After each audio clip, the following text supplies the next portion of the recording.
Good morning students. आज हम 12 पाठ पढ़ेंगे। एम.एस. सुब्बालक्ष्मी। लेखक ने एम.एस. सुब्बालक्ष्मी के बारे में क्या बताया है? प्रतिष्ठित भारत रत्न सम्मान से सम्मानित एम.एस. सुब्बालक्ष्मी का नाम भारतीय भक्ति संगीत में अग्रणीय है। अग्रणीय का अर्थ होता है आगे, कि जहाँ संगीत की बात करते हैं तो वहीं भक्ति संगीत में जिसका सबसे आगे नाम लिया जाता है उनका क्या नाम है? एम.एस. सुब्बालक्ष्मी। एम.एस. सुब्बालक्ष्मी का नाम है, वो भक्ति संगीत में सबसे पहले लिया जाता है। और उनको किस पुरस्कार से सम्मानित किया गया था? भारत रत्न।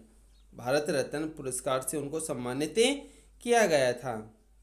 भारतीय संगीत की दो महान शैलियों भारतीय संगीत की दो महान शैली कौन सी हैं? कर्नाटक उत्तर भारत में महारत प्राप्त लक्ष्मी जी अपने मधुर कंठ से सुनने वालों को मंत्रमुग्ध कर देती थी। यानी भारतीय संगीत की दो महान शैली थी, कर्नाटक और उत्तर भारत। इन दोनों में ही सुब्बालक्ष्मी ने सुनने वालों को मंत्रमुग्ध कर दिया था। प्रस्तुत पाठ उनका परिचय स्वरूप है, कि प्रस्तुत पाठ में यही बताया गया है कि सुब्बालक्ष्मी किस प्रकार से संगीत में भाग लेती थी, किस प्रकार से वो संगीत गायन करती थी और किस प्रकार से लोग मंत्रमुग्ध हो जाते थे। इसमें बताया गया है भारत में अनेक सुप्रसिद्ध संगीतज्ञ हुए हैं। संगीतज्ञ कौन होते हैं? संगीत के बारे में जानने वाले। संगीत का क्या अर्थ होता है? संगीत के बारे में जानने वाले। तो भारत में अनेक ऐसे लोग हुए हैं जो संगीत के बारे में जानते हैं, किंतु संगीत के क्षेत्र में एम.एस. सुब्बालक्ष्मी का विशिष्ट स्थान है। विशिष्ट का अर्थ होता है विशेष। जहाँ संगीत के क्षेत्र की बात करें वहाँ एम.एस. सुब्बालक्ष्मी है, उनका विशेष स्थान है। सुब्बालक्ष्मी जब तानपुरे की तारों पर उंगली रखकर गायन प्रारंभ करती तो धीरे धीरे स्वयं को पूर्णतः भूल जाती और गायन के पद स्वतः ही मुखरित हो उठते। स्वतः का अर्थ होता है अपने आप। स्वतः का क्या अर्थ होता है? अपने आप। और गायन के पद क्या होते हैं? जो गीत की पंक्तियां होती है ना, उनको कहते हैं गायन के पद। तो गीत गाती थी उस समय सुब्बालक्ष्मी हैं, वो अपने आप में ही खो जाती थी, है ना। स्वयं को पूर्णतः भूल जाना मतलब अपने आप में खो जाती थी। और गायन के पद, जो गीत के पद हैं, वो अपने आप ही मुखरित हो उठते थे। श्रोता कौन होते हैं? सुनने वाले। श्रोता का अर्थ होता है सुनने वाले। सुनने वाले अपने सब दुख भूल कर रस में ऐसे डूबते कि उन्हें लगता है कि प्रभु उनके सब कष्ट दूर करेंगे। कष्ट क्या होते हैं? पीड़ा। कि सुनने वाले अपने सारे दुख भूल जाते थे और ये सोचने लगते थे कि प्रभु हैं वो हमारे दुख दूर कर देंगे और उनकी सब कामनाएं पूर्ण हो जाएंगी। क्या हो जाएंगी? सब पूर्ण कामनाएं क्या होती हैं? व्यक्ति की अनेक इच्छाएं होती हैं, उन इच्छाओं को ही कहते हैं कामनाएं। तो वो अपने दुख भूल जाते थे और ऐसा लगता था कि अब प्रभु ही हमारे सारे कष्ट दूर कर देंगे और हमारी जो इच्छाएं हैं, जो कामनाएं हैं, वो पूरी कर देंगे। वे इस श्रद्धा और नम्रता के साथ गायन करती कि लगता नाद ब्रह्म सजीव हो उठा हो। तो वह उनकी गायन सुन करके लोग एक आनंद महसूस करते थे। ऐसा लगता था कि ईश्वर है उनके सारे दुख दूर कर देंगे और उनकी जितनी भी इच्छाएं हैं वो सारी पूर्ण कर देंगे। तो इस प्रकार से उनका गायन सुन करके श्रद्धा और नम्रता उमड़ती थी और ऐसा लगता है नाद ब्रह्म सजीव हो उठा हो। सजीव होता है, जो जीवित होता है उसको कहते हैं सजीव। उनका गायन सुनकर उदयपुर नरेश कौन होता है? राजा का पर्यायवाची शब्द होता है नरेश। तो उनका गायन सुनकर उदयपुर नरेश ने कहा था कि अगर पुराना जमाना होता तो मैं उन पर अपना राज्य न्यौछावर कर देता। सुब्बा लक्ष्मी के बारे में राजा ने क्या कहा था? उदयपुर के राजा ने कहा था कि यदि वो पुराना जमाना होता, कौन सा जमाना? जिस समय में राजा महाराजा हुआ करते थे, यदि वो वाला समय होता तो मैं अपना राज्य है वो सुब्बा लक्ष्मी को न्यौछावर कर देता। पंडित नेहरू कह उठे थे कि संगीत साम्राज्य के आगे मैं भला क्या हूँ, यानी संगीत साम्राज्य। संगीत साम्राज्य का क्या अर्थ होता है? संगीत के राजा की, संगीत के जो राजा होते हैं उनके आगे तो मैं क्या हूँ, कुछ भी नहीं हूँ। यानी संगीत एक ऐसी शैली है, ऐसी विद्या है जिसे सुनने के बाद में लोगों के दुख हैं वो कम हो जाते हैं, उसके लोगों के जो विचार होते हैं वो बदल जाते हैं, लोगों की जो धारणाएं हैं वो बदल जाती हैं। तो उसके आगे मैं भला क्या हूँ। एक अदना सा प्रधानमंत्री ही न। भारत कोकिला सरोजिनी नायडू ने भारत कोकिला की अपनी उपाधि उन्हें शहर से भेंट कर दी थी। यानी भारत कोकिला, कोकिला कौन होती है? जिसकी आवाज़ है वो बहुत मीठी होती है, उसको कहते हैं कोकिला। तो सरोजिनी नायडू ने भारत कोकिला की जो अपनी उपाधि थी वो किसको सुपुर्द कर दी? सुब्बा लक्ष्मी को सुपुर्द कर दी थी, भेंट कर दी थी। इस संगीत साम्राज्य का जन्म, अब यहाँ पर सुब्बा लक्ष्मी के जन्म की बात हो रही है। इनका जन्म 16 सितंबर 1916 को मैसूर के एक संगीत देवदासी परिवार में हुआ था। इनका जन्म कब हुआ था? 16 सितंबर 1916 को हुआ था। कब हुआ था जन्म में? 16 सितंबर 1916 को। कहाँ पर हुआ था? मैसूर में। कहाँ पर हुआ था? मैसूर में एक देवदासी परिवार में हुआ था। उनकी माँ अपने समय की प्रसिद्ध वीणा वादिका थी। यानी उन्हें जो संगीत की शिक्षा है वो अपने परिवार से ही मिली थी, अपनी माता से मिली थी, क्योंकि उनकी माता हैं वो प्रसिद्ध वीणा वादिका थी।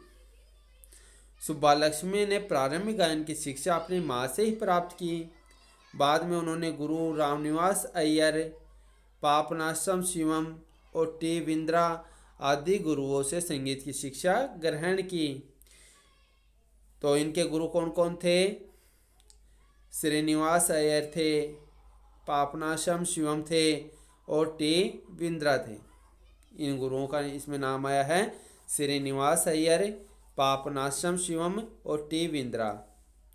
आपको यहाँ पर एक बात और बता देता हूँ, जो ये नाम है ना श्रीनिवास अय्यर, ये एपीजे अब्दुल कलाम के भी गुरु रहे थे। एपीजे अब्दुल कलाम भी जब पढ़ते थे ना, उस समय उनको भी संगीत सीखने का शौक था, वो अपने मित्र के साथ संगीत सीखने के लिए जाते थे। तो जो उनको संगीत सिखाने वाले गुरु थे उनका क्या नाम था? श्रीनिवास अय्यर थे। यानी एपीजे अब्दुल कलाम जिस गुरु के पास शिक्षा ग्रहण करते थे संगीत की शिक्षा, तो संगीत के गुरु थे उनके श्रीनिवास अय्यर। तो यहाँ पर जिन गुरु से सुब्बा लक्ष्मी ने संगीत की शिक्षा ग्रहण की थी तो वो कौन से गुरु थे? श्रीनिवास अय्यर थे, पापनासम शिवम थे, टी विंद्रा। इन गुरु से उन्होंने संगीत की शिक्षा प्राप्त की। इनके गायन का पहला रिकॉर्ड मात्र 10 वर्ष की उम्र में निकला था। अब देखो, जब इन्होंने गायन शुरू किया था ना, इनका गायन रिकॉर्ड किया था, उस समय इनकी उम्र कितनी थी? मात्र 10 वर्ष थी। 17 वर्ष की आयु में उन्होंने मद्रास संगीत अकादमी में एक श्रेष्ठ गायिका के रूप में अपना नाम दर्ज करा लिया था। 10 वर्ष की उम्र में तो इनका जो संगीत था वो रिकॉर्ड किया गया था, और 17 वर्ष की उम्र में उन्होंने संगीत मद्रास की जो संगीत अकादमी है ना, उसमें गायिका के रूप में अपना नाम दर्ज करा लिया था। उस समय दक्षिण भारत में महिला कलाकार नजर ही नहीं आती थी। ऐसी परिस्थितियों में सुब्बा लक्ष्मी का नाम जल्दी ही कर्नाटक संगीत प्रेमियों की जबान पर चढ़ गया। यानी उस समय लोगों को इतना संगीत नहीं आता था, संगीत की से इतना शिक्षित नहीं थे लोग, तो उस समय सुब्बालक्ष्मी है वो कर्नाटक संगीत में बहुत बढ़ चढ़कर भाग लिया था और उनका नाम कर्नाटक संगीत में अग्रणी होता गया। तो इसमें हमने क्या पढ़ा है, इसमें हमने एम.एस. सुब्बालक्ष्मी के बारे में पढ़ा है कि एम.एस. सुब्बालक्ष्मी को भारत रत्न पुरस्कार से भी सम्मानित किया गया था। उनके गायन में वो विद्या थी जिसे सुनकर लोग अपने कष्ट भूल जाते थे और ऐसा लगता था कि ईश्वर आएंगे और हमारे सभी कष्टों को दूर कर देंगे, हमारी जितनी भी इच्छाएं हैं उनको पूर्ण कर देंगे। इनकी आवाज़, इनकी वाणी और इनका जो गायन है वो इतना अच्छा लगता था कि सरोजिनी नायडू ने अपनी जो कोकिला की जो उपाधि है वो उसे सहर्ष रूप भेंट कर दी थी। उसके बाद में सुब्बालक्ष्मी जन्म के बारे में बताया गया है कि इनका जन्म 16 सितंबर 1916 को मद्दूर के एक संगीत देवदासी परिवार में हुआ था। और इन्होंने जो संगीत की शिक्षा है ना वो अपनी माँ से ही प्राप्त की थी, क्योंकि उनकी माँ है वो प्रसिद्ध वीणा वादिका थी। जहाँ पर इनकी शिक्षा की बात रहती है, गुरु की बात रहती है, तो उसके संगीत गुरु कौन थे? श्रीनिवास अय्यर, पापनाशम शिवम और टी विंद्रा। इन गुरुओं से सुब्बालक्ष्मी ने संगीत की शिक्षा प्राप्त की थी। और फिर इन्होंने कर्नाटक और उत्तरी भारत में अपने संगीत का प्रचार प्रसार भी कर दिया था।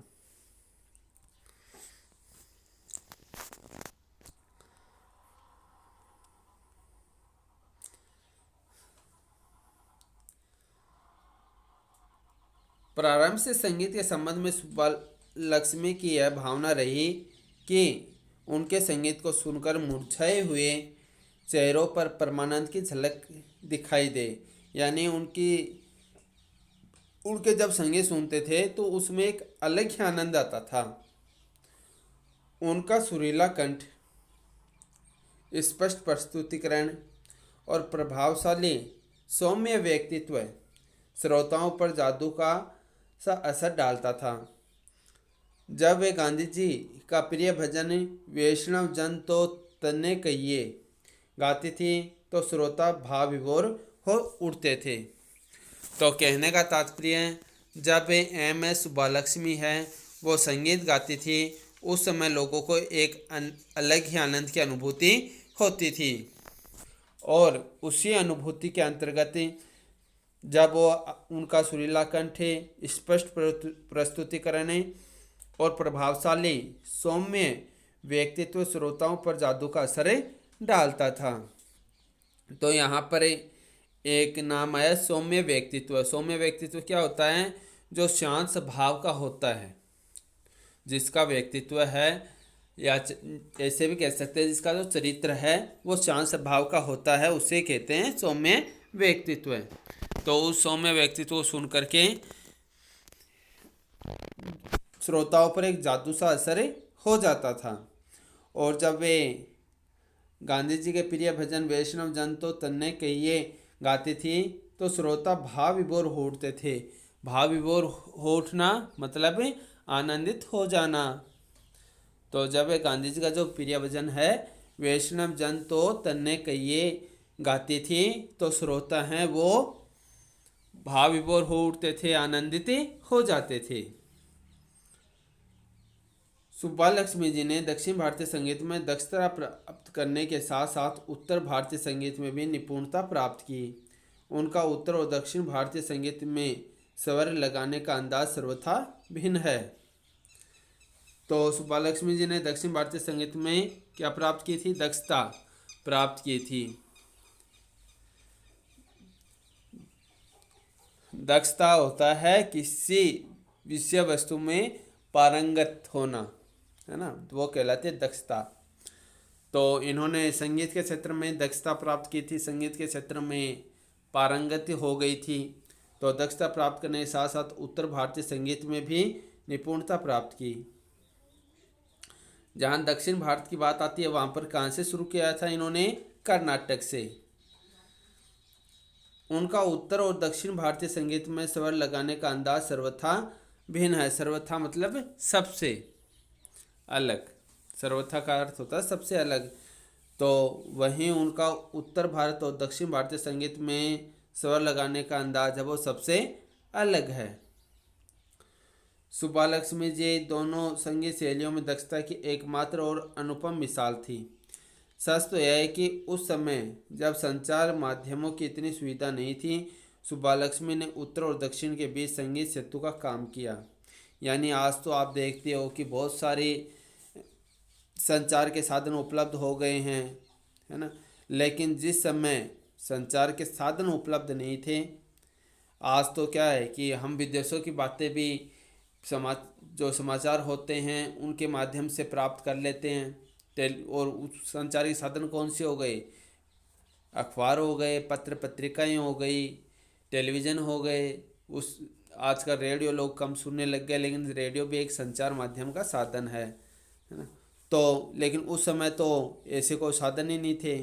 फिर भी सुब्बालक्ष्मी जी का इतना प्रसार हो गया कि उत्तर से लेकर दक्षिण तक सभी जगह इन्हीं का नाम ही आने लग गया।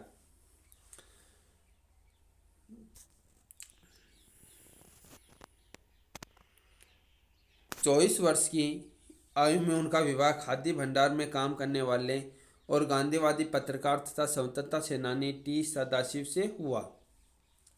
इनका विवाह किससे हुआ? एक स्वतंत्रता सेनानी थे जिनका नाम था टी सदाशिव। उन्होंने खाद्य भंडार में काम करना शुरू कर दिया था और गांधीवादी पत्रकार भी बन गए थे। गांधीवादी पत्रकार थे तो स्वतंत्रता सेनानी तो थे ही, गांधीवादी पत्रकार भी थे और खाद्य भंडार में काम करते थे। कौन? टी सदाशिव। तो टी सदाशिव से ही सुब्बालक्ष्मी का विवाह हुआ। सुब्बालक्ष्मी का मार्गदर्शन करने और उन्हें विश्व की सर्वोत्तम गायिका बनाने में उनके पति का विशेष योगदान रहा। कि जहाँ महिलाओं को रोका जाता है, टोका जाता है, तो वहीं महिलाएं प्रगति नहीं कर पाती। लेकिन जब महिलाओं का साथ पुरुष देने लगे तो महिला अवश्य रूप से प्रगति करेंगी। तो वहीं सुब्बालक्ष्मी का साथ देने वाले कौन थे? इनके पति ही थे। उन्होंने ही सुब्बालक्ष्मी का मार्गदर्शन किया था, उनको रोका टोका नहीं था, बल्कि जो जिस क्षेत्र में वो आगे बढ़ रही थी उस क्षेत्र में उनका साथ ही दिया था। तो तभी बताया सुब्बालक्ष्मी मार्गदर्शन करने और विश्व की सर्वोत्तम गायिका बनाने में उनके पति का विशेष योगदान रहा। सुब्बालक्ष्मी जी स्वयं अपनी दक्षता और सफलता पुरस्कार अपने पति को देती हैं, क्योंकि एक पति होता है वो अपनी पत्नी को जब आज़ादी देता है, कुछ करने के लिए कहता है, और जब पत्नी करना चाहती है और पति उसका साथ देता है तो वह निश्चित तौर पर आगे बढ़ती है, सफल होती है। पति द्वारा निर्मित तमिल और हिंदी फिल्म मीरा में उन्होंने नायिका की भूमिका निभाई। पति ने एक फिल्म बनाई थी तमिल और हिंदी फिल्म जिसका नाम था मीरा, उसमें उन्होंने नायिका की भूमिका निभाई थी। इससे वे हिंदी जगत में विशेष रूप से जाने जाने लगी और पूरे देश में प्रसिद्ध हो गई।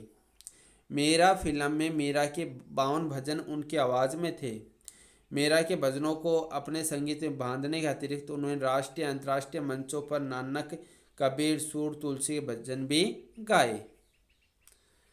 तो उन्होंने संगीत तो गाया गाया, इसके अलावा उन्होंने राष्ट्रीय और अंतर्राष्ट्रीय मंचों पर नानक के भजन थे, कबीर के भजन थे, सूर के भजन थे, तुलसीदास के भजन थे, ये सारे भजन भी उन्होंने गाए थे। तो इस प्रोग्राम में क्या बताया गया है कि सुब्बालक्ष्मी जब 24 वर्ष की थी तब उनकी शादी कर दी गई थी।